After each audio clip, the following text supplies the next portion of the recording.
Marcus Chen sat in the corner of the small cafe, steam rising from his untouched espresso, watching the rain trace patterns down the window. At 52, he'd built an empire that stretched across 3 continents. Yet here he was, alone on a Tuesday afternoon, wondering if any of it mattered. His phone buzzed with notifications he no longer cared to check. Success, he'd learned too late. Made a poor companion for breakfast, and an even worse one for dinner. The cafe door chimed, and a woman's laugh cut through the quiet murmur of conversation. Marcus didn't need to look up. He knew that laugh the way you know your own heartbeat, the way you recognize a song from your youth in just 3 notes. 7 years had passed since their divorce, but some things carved themselves too deep to ever truly heal.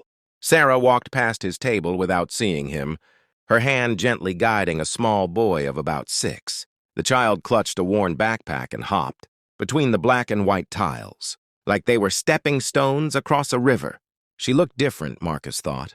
Lighter somehow, the tension she'd carried in her shoulders during their final years, together had vanished, replaced by something he could only describe as peace. "Can I have the chocolate muffin, Mom?" the boy asked, pressing his face against the display case. Marcus froze. The word hung in the air, suspended like the dust motes, dancing in the afternoon. Light. Mom. He watched Sarah crouch, down to the boy's level, tucking a strand of hair behind the child's ear with a tenderness that made Marcus's chest tighten. "How about we share one?" she said softly. "We need to save a little for groceries this week, remember?" The boy nodded solemnly, displaying a maturity that seemed beyond his years. They found a table near the window, and Marcus found himself unable to look away. He studied the child, searching for some resemblance to Sarah, but found none. The boy had deep brown skin where Sarah was pale, dark eyes where hers were green. This wasn't biology. This was something else entirely. Marcus remembered the fights about children, how he'd always said later and when. The company stabilizes, and once we're more secure. The irony wasn't lost on him now. They'd had millions in the bank, but he'd never felt secure enough. Sarah had eventually stopped asking, and 6 months after that, she'd stopped wearing her wedding ring. "Excuse me, sir?" The barista's voice pulled him back. "Your drink has gone cold. Can I make you another?" "No, thank you," Marcus replied, still watching Sarah and the boy split their muffin into careful halves. They were playing a game, taking turns guessing what people in the cafe did for work. The boy pointed at a woman in a business suit and whispered his guess. Sarah laughed and shook her head, offering her own theory.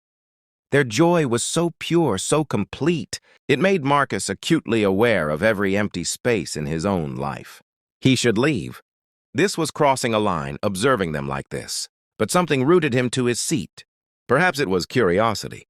Perhaps it was the masochistic need to see exactly what he'd lost. Or perhaps, in some small way, he was just happy to see her happy. The boy knocked over his water glass. It happened in slow motion, the glass tipping, water spreading across the table in a clear wave. Sarah jumped up, but not before the water cascaded onto her lap and the floor. The boy's face crumpled, tears welling in his eyes. "I'm sorry, Mom. I'm so sorry." "I didn't mean to. I'm sorry."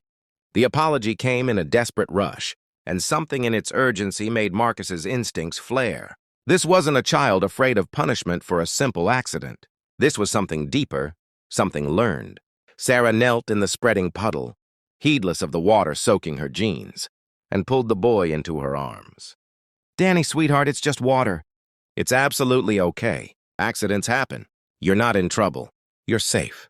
I promise you're safe." The boy clung to her, and Sarah caught the eye of the approaching barista. "It's fine," she said quickly. "Completely my fault. I'll clean it up." But Marcus was already on his feet, napkins in hand. He approached their table, and when Sarah looked up, recognition flashed across her face like lightning. Surprise, confusion, and something else he couldn't quite name. "Hello, Sarah." "Marcus?" His name came out barely above a whisper. "What are you doing here?" "I could ask you the same question. This is pretty far from your usual neighborhood." He knelt and began helping with the spill. "His expensive suit be damned. Here, let me help."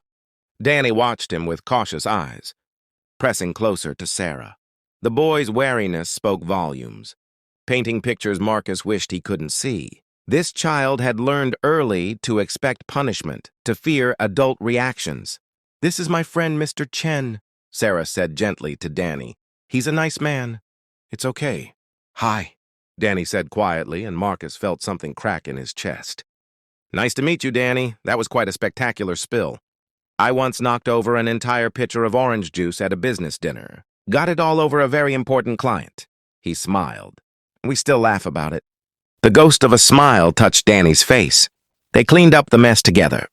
And when Sarah went to get more napkins, Marcus found himself alone with the boy. "You like chocolate muffins?" he asked. Danny nodded. "Mom says they're a sometimes treat. We save up for them." Something twisted in Marcus's gut. Sarah, who'd once had access to unlimited credit cards, was now counting pennies for muffins, and yet there was no resentment in Danny's voice.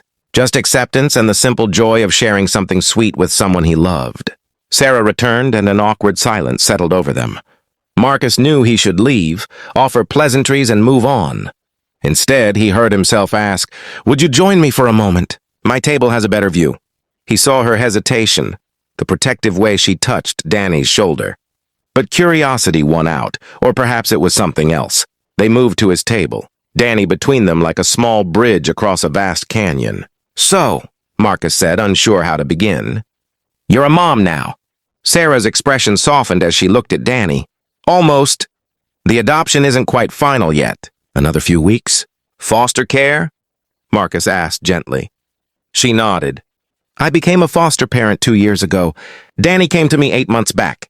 Her hand found the boy's, and I knew pretty quickly that I wanted it to be forever. Danny leaned against her, secure in a love that Marcus could see was absolute. "She's the best mom," the boy said simply. "She makes pancakes on Sundays and never yells, and she reads me 3 stories every night, even when she's tired." Marcus felt emotion rising in his throat. "She sounds pretty amazing." "I learned from someone," Sarah said, meeting his eyes. "You remember my Aunt Teresa? She fostered 23 kids over her lifetime. I used to think it was crazy, but after the divorce, I needed something to give me purpose. I took the training, passed the home studies, and then this scared, angry 7-year-old showed up on my doorstep. I bit her," Danny interjected matter-of-factly, "and said mean words." "You were scared," Sarah corrected. "You'd been hurt, and you didn't know if I was safe." "That's okay." Marcus remembered Sarah's patience, her capacity for love. He'd been too busy building his empire to appreciate the empire she could have built in their home, the family they could have been. "I'm sorry," he said suddenly, "for the children we never had, for always saying later, for not seeing what you needed until it was too late." Sarah studied him for a long moment. "I was angry for a long time, but Danny taught me something about second chances, about how love doesn't have a timeline or a plan. It just happens when 2 people are ready for each other." She squeezed the boy's hand. "I might not have been ready to be his mom back when we were married." Maybe this was always how it was supposed to happen. They talked for another hour. Marcus learned about Danny's love of dinosaurs and his fear of thunderstorms. He heard about Sarah's work as a freelance graphic designer, how she'd taken a pay cut, but gained something worth infinitely more. He shared about his business, his recent realization that success without connection felt hollow. When they finally stood to leave, Marcus pulled out his wallet. Sarah's expression immediately shuddered. "I don't need—" "I know you don't," he interrupted gently. "But maybe I need to give it. Not because you're my ex-wife, but because you're doing something important. You're changing a life. Let me help with the adoption fees, the legal costs. Let me invest in something that actually matters." Sarah's eyes filled with tears. "Marcus, please, I've spent 7 years building things that make money. Let me contribute to something that makes a difference." Danny tugged on Sarah's sleeve. "Does this mean we can get the whole muffin next time instead of just half?" They all laughed, and in that laughter, something old and broken began to heal. Marcus wasn't naive enough to think they'd become a family or even close friends. Too much time had passed. Too much had changed. But maybe, just maybe, they could become something else. Witnesses to each other's growth. Proof that people could choose different paths and still wish each other well. As he watched them leave, Danny's hand tucked safely in Sarah's, Marcus felt something he hadn't experienced in years. Not quite happiness, not yet, but perhaps its precursor. Hope. Hope that there was still time to matter. Hope that money could be transformed into meaning. Hope that the word later didn't have to mean never. He picked up his phone and instead of checking his emails, he searched for information about foster care programs. By the time his second espresso arrived, steam rising in spirals toward the ceiling. Marcus. Chen was filling out an application to volunteer with a youth mentorship program. Sometimes the universe speaks in whispers, sometimes in shouts.